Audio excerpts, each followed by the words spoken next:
बात करेंगे नागपुर में बीती रात हुई हिंसा और आगजनी की, पथराव की। एक के बाद एक अफवाह के बाद हिंसा भड़की, लोगों ने पुलिस पर जमकर पथराव किया। जवाब में पुलिस ने भी जमकर आंसू गैस के गोले छोड़े और हालात को काबू किया। हिंसा में दर्जनों दोपहिया और 3 कारों को आग लगा दी गई। पुलिस ने लगातार आंसू गैस के गोले छोड़कर भीड़ को तितर-बितर किया। अब तक करीब 65 लोगों को हिरासत में लिया गया है। 25 से 30 पुलिसकर्मी घायल हुए हैं। फिलहाल 5 से ज्यादा लोगों के जमा होने पर रोक लगा दी गई है। नागपुर में हालात फिलहाल काबू में हैं। नितिन गडकरी समेत कई नेताओं ने शांति की अपील की है। बीती रात हुई हिंसा नागपुर में और अब तक 65 उपद्रवियों को हिरासत में लिया गया है। 6 तस्वीरें आपके सामने। कारों को आग के हवाले किया गया। 2 घंटे तक हिंसा का दौर चला और हिंसा के बाद उस पर नियंत्रण पाने के लिए भारी पुलिस अमला तैनात किया गया और इस हिंसा में कई पुलिसकर्मी भी घायल हुए हैं। फिलहाल हालात काबू में हैं।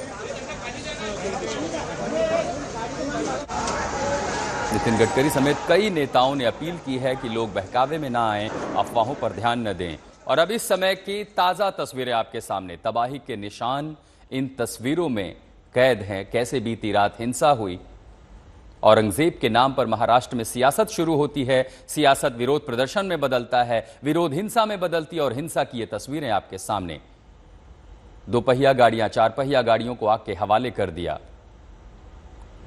तो बीती रात 2 तस्वीरें आपके सामने। बीती रात जब हिंसा शुरू हुई, सीसीटीवी कैमरों में उपद्रवियों की तस्वीरें भी कैद हुई हिंसा करते हुए। और आज सुबह जब नागपुर में कर्फ्यू है, सड़कों पर सन्नाटा है, हालात नियंत्रण करने की कोशिश की जा रही है। अपील की जा रही है कि लोग किसी भी अफवाह पर ध्यान न दें। घटना पर प्रशासन नजर बनाए हुआ है और अपील की जा रही है कि लोग भी हालात सामान्य होने में मदद करें।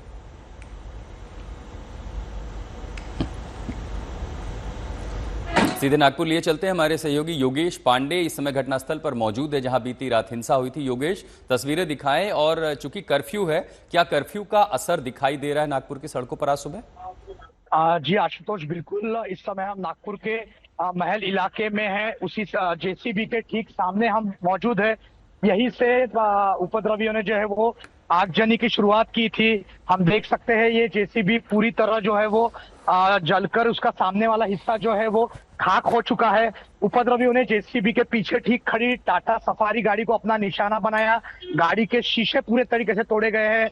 नागपुर में जो है वो भारतीय नागरिक सुरक्षा संहिता की धारा 163 के अंतर्गत जो 10 थाना आते हैं नागपुर शहर डीसीपी जोन 3, 4, 5 के अंतर्गत, उसमें कर्फ्यू लगा दिया गया है।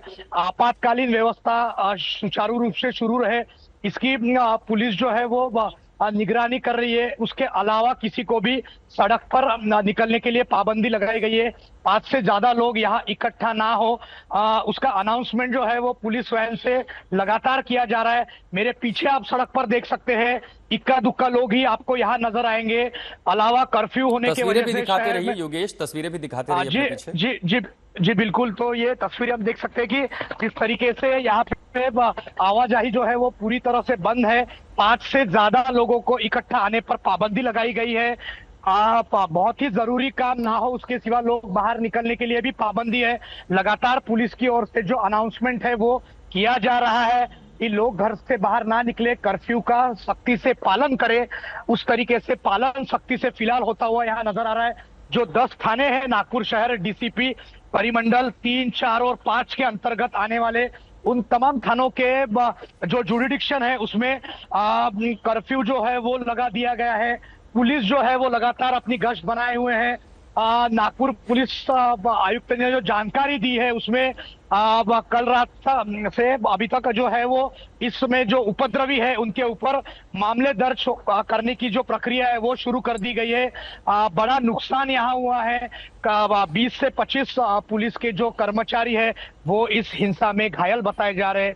साथ ही 4 से 5 आम नागरिक जो है उन्हें भी जी। चोटें आई है। इस उपद्रवियों के जो पत्थरबाजी थी उसमें ठीक है। पुलिस ने आंसू गैस के गोले भी दागे हैं। तो फिलहाल जो तनाव है वो नागपुर में बना हुआ है, लेकिन स्थिति जो है वो फिलहाल ठीक है। नियंत्रण में योगेश, है। आप बने रहे हमारे साथ। पूरे हिंसा के मामले में जो अपडेट है उसमें अब तक 47 लोग हिरासत में लिए गए हैं। इस पूरे हिंसा के मामले में पुलिस ने जांच शुरू की है। सीसीटीवी कैमरों के जरिए आरोपियों उपद्रवियों की पहचान की जा रही है। और हिंसा आगजनी के मामले में जो ताजा अपडेट है वो ये कि अब तक 47 लोगों को हिरासत में लिया जा चुका है। औरंगजेब की कब्र को लेकर पहले सियासत हुई, सियासत विवाद में बदला, विवाद के बाद विरोध प्रदर्शन और विरोध प्रदर्शन हिंसा में तब्दील। और इस पूरे हिंसा के मामले में अब तक जो पुलिस की कार्रवाई हुई है नागपुर पुलिस की, 47 लोग हिरासत में लिए गए हैं नागपुर में। तस्वीरें बीती रात की, जब एक जेसीबी मशीन को महल इलाके में आग के हवाले कर दिया गया।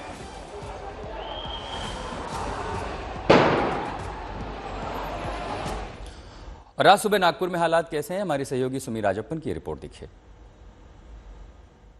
नागपुर में कल रात को कम्युनल राइज जैसी स्थिति पैदा हो गई और यहां पर बहुत सारी गाड़ियों को आगजनी कर दी गई और इनफैक्ट सेक्शन 163 बीएनएसएस का भी लगा दिया गया। आगजनी करने के यहाँ पे कई सारे सबूत अभी भी मौजूद है सुबह, ऑल्दो कई सारी गाड़ियों को थाने जमा करवा दिया गया है, लेकिन कुछ गाड़ियां यहाँ पे जो आई विटनेसेस है उनके अभी भी कुछ गाड़ियां यहाँ पर आप देखेंगे पूरे तरीके से आग लगा दी गई है उनको। मैं हूँ श्याम टॉकीज के पास यहाँ पर नागपुर में, और श्याम टॉकीज और शिवाजी चौक ये सारे कुछ एरिया है जहां से उपद्रवी लगातार इन गलियों में घुसे और आक्रोश में उन्होंने जो उनके सामने आता गया उसे तोड़फोड़ करते गए और उसे आग के हवाले कर दिया गया। आप देखेंगे ये सारे बड़े बड़े कंक्रीट के ये जो पत्थर है, बड़ी बड़ी ईंट है, आपको इस वेल कंक्रीटेड सोसाइटी में कहीं देखने को नहीं मिलेगी।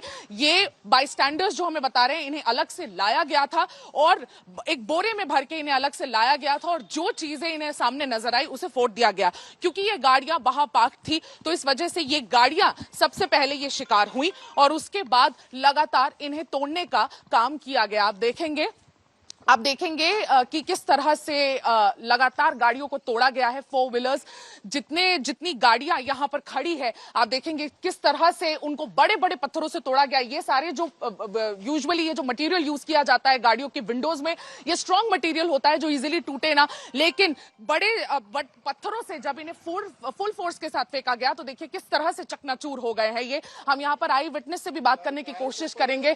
सेक्शन 163 लगा दी गई है तो ज्यादा लोग यहां पर आपको रोड में मौजूद नहीं मिलेंगे, लोग अपने ही घरों में हैं। यहां पर एक दो जो लोग हैं जो यहां पर मौजूद मिलेंगे, हम उन्हीं से ही बात करने की कोशिश करेंगे और आपको ज्यादा जानकारी साझा करेंगे।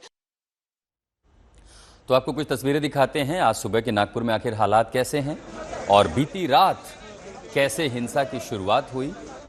गाड़ियों को आग के हवाले किया गया। 2 घंटे तक लगभग यह हिंसा का पूरा दौर चला था और जब उपद्रवी भीड़ सड़कों पर आई तो हालात नियंत्रण करने के लिए भारी पुलिस बल तैनात किया गया और उसी दौरान कई पुलिस वाले भी घायल हुए। हिंसा शुरू हुई, जेसीबी को आग के हवाले किया गया। उपद्रवियों के सामने जो भी गाड़ियां आई उन्होंने तोड़फोड़ की, आग के हवाले कर दी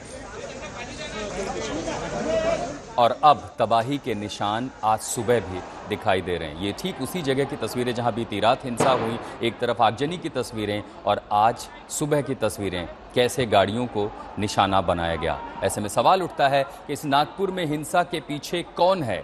हालांकि 47 लोगों को हिरासत में लिया गया है। कई सारे चेहरे सीसीटीवी के जरिए भी पहचाने जा सकते हैं। एक रिपोर्ट दिखाते हैं आपको नागपुर में मौजूदा स्थिति को लेकर।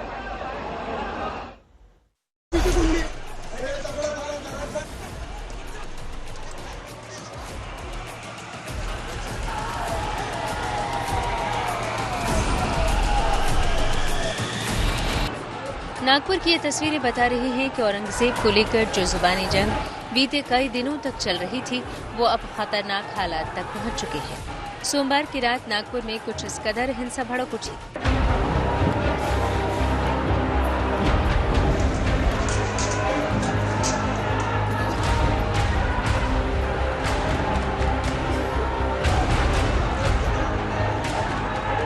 पहले पुलिस पर जमकर पथराव किया गया और इसके बाद कई गाड़ियों को आग के हवाले कर दिया गया।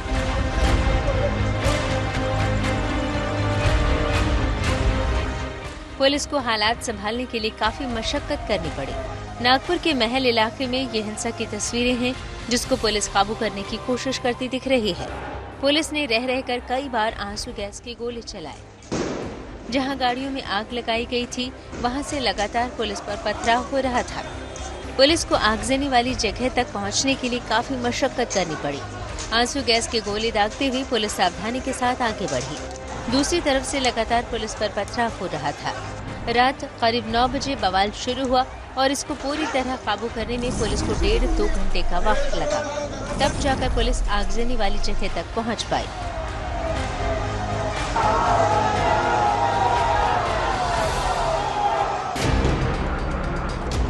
हालात को संभालने के लिए अतिरिक्त पुलिस बल को बुलाना पड़ा। पथराव में कई पुलिस वाले घायल हो गए। मौके पर तैनात एम्बुलेंस में प्राथमिक इलाज के बाद पुलिस वाले मौके पर डटे रहे। पथराव और आगजनी के बाद पुलिस ने सख्ती दिखाई। कुछ बलवाइयों को कुछ इस तरह भीड़ से पकड़कर लाया गया। मौके पर बड़ी तादाद में बिखरे ये जूते चप्पल बता रहे हैं कि हालात बिगड़ने के दौरान यहाँ कितनी भीड़ मौजूद थी और कैसे लोग पुलिस की सख्ती के बाद भागे। फिलहाल नागपुर में हालात काबू में है। 5 से ज्यादा लोगों के एक साथ जमा होने पर रोक लगा दी गई है। भारी तादाद में पुलिस बल तैनात किया गया है। नागपुर से ऋत्विक और योगेश के साथ अभिजीत करांधे, आज तक। नागपुर में हिंसा की वजह औरंगजेब का पुतला फूंकना बनी है। दिन में बजरंग दल और वीएचपी ने पूरे राज्य में औरंगजेब की कब्र हटाने की मांग को लेकर प्रदर्शन किया था। इसी के तहत नागपुर में भी प्रदर्शन करके पुतला फूंका गया। इस दौरान एक अफवाह के बाद लोग भड़के और रात 8:30 बजे के बाद हिंसा होने लगी। बीते कई दिनों से बजरंग दल और वीएचपी के प्रदर्शन की चर्चा थी। इसको लेकर दोनों तरफ से बयानबाजी की जा रही थी। बजरंग दल और वीएचपी की मांग थी कि संभाजी नगर से औरंगजेब की कब्र को हटाया जाए। सीएम फडणवीस ने भी कहा था कि कांग्रेस की वजह से औरंगजेब की कब्र को एएसआई संरक्षित स्मारक बनाया गया।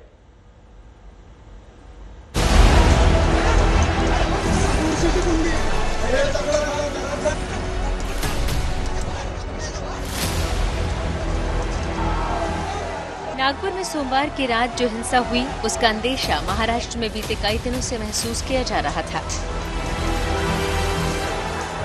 बीते कई दिनों से महाराष्ट्र में औरंगजेब की कब्र को लेकर भड़काऊ बयानबाजी हो रही थी और ये भी संयोग रहा कि जिस दिन औरंगजेब की कब्र को हटाने की मांग को लेकर विश्व हिंदू परिषद और बजरंग दल ने पूरे सूबे में बड़ा आंदोलन छेड़ा। 17 तारीख को अभी तो बस निवेदन दे रहे सरकार को कि वो जल्द से जल्द उसे हटाए। ये हिंसा ठीक उसी दिन हुई।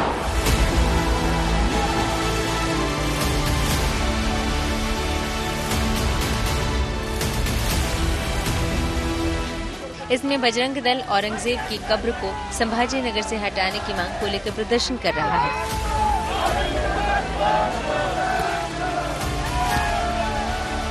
इस दौरान औरंगजेब के फोटो पर जूते बरसाए गए और पुतला फूंका गया।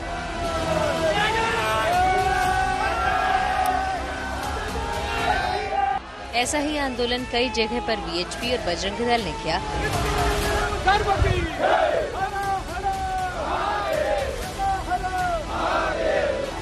और कुछ घंटे बाद करीब रात 9 बजे नागपुर में हिंसा हो गई। नागपुर हिंसा में 17 लोगों को हिरासत में लिया गया है। 12 से 15 पुलिस वाले घायल हुए हैं। आगजनी में करीब 30 दुपहिया फूंके गए। 2 से 3 कारों को भी आग लगाई गई। जिन लोगों की कारों को जला दिया गया, उनकी जुबानी सुनिए कैसे भीड़ ने हमला किया था।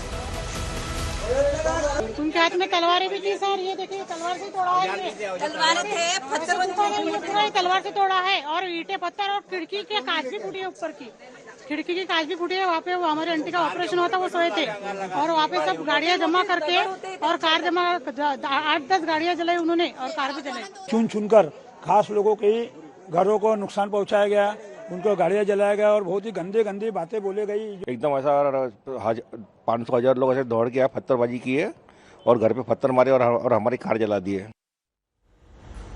इस खबर पर हम लगातार बने हुए हमारे सहयोगी योगेश पांडे नागपुर में हैं और उनकी एक रिपोर्ट दिखाते हैं आपको कि आखिर आज सुबह हालात कैसे हैं। नागपुर में कल जो हिंसा हुई उसकी शुरुआत नागपुर के महल इलाके के भालदारपुरा परिसर के इसी जगह से हुई थी। सबसे पहले इसी जगह उपद्रवियों ने जो है वो पथराव शुरू किया। पथराव करने के बाद इसी जगह पर एक कंस्ट्रक्शन का काम चल रहा है, फ्लाईओवर निर्माण का काम चल रहा है। वहाँ नीचे एक जेसीबी रखी हुई थी। इसी जेसीबी को उपद्रवियों ने जो है वो अपना निशाना बनाया है। देख सकते हैं जेसीबी का सामने वाला हिस्सा पूरी तरह जलकर जो है वो खाक हो चुका है। यहाँ बड़ी आगजनी कल हुई थी जिसमें उपद्रवियों ने इस जेसीबी को सबसे पहले अपना निशाना बनाया, जिसके बाद उपद्रवियों ने जो है वो जेसीबी के पीछे खड़ी टाटा सफारी जो गाड़ी है उस गाड़ी के शीशे फोड़े। हम देख सकते हैं गाड़ी के सामने वाले हिस्से के जो शीशे हैं वो फूट चुके हैं। गाड़ी के पिछले वाले हिस्से के जो शीशे हैं वो भी पूरी तरह जो है वो फूट चुके हैं। उपद्रवियों ने कितना यहाँ पे भीषण उपद्रव किया है इस मंजर से समझ आता है। नागपुर में इस समय पुलिस द्वारा जो है वो 60 से 65 उपद्रवियों को हिरासत में लिया गया है। इस पूरी हिंसा में 25 से 30 पुलिस कर्मचारी जो है वो इस हिंसा में घायल हुए हैं, जिनका इलाज जो है वो अस्पतालों में चल रहा है। पुलिस यहाँ पे अनाउंसमेंट कर रही है। नागपुर पुलिस द्वारा आज सुबह से ही भारतीय नागरिक सुरक्षा संहिता के धारा 163 के अंतर्गत कर्फ्यू जो है वो लगा दिया गया है, जिसमें 5 से ज़्यादा लोगों को इकट्ठा आने में पाबंदी लगाई गई है। अभी इस हिंसा की जड़ के पीछे कौन है, इसकी जांच में नागपुर पुलिस जुट चुकी है। योगेश पांडे, नागपुर, आज तक।